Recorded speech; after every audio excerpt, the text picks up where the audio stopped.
వాస్తవంగా మోడీ గారు ఇది రెండోసారి అధికారంలోకి వచ్చారు.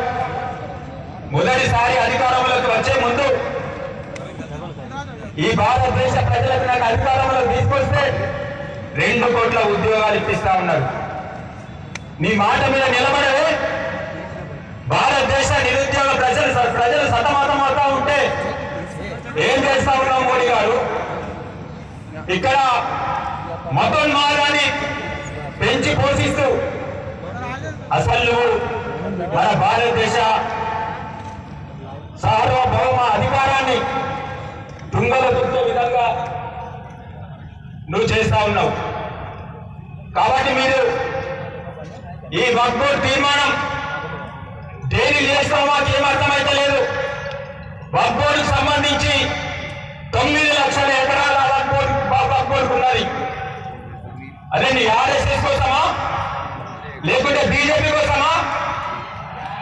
ఎవరి కోసమా 9 లక్షల ఎకరాల భూమి కాజేయాలని చూస్తా ఉన్నావు.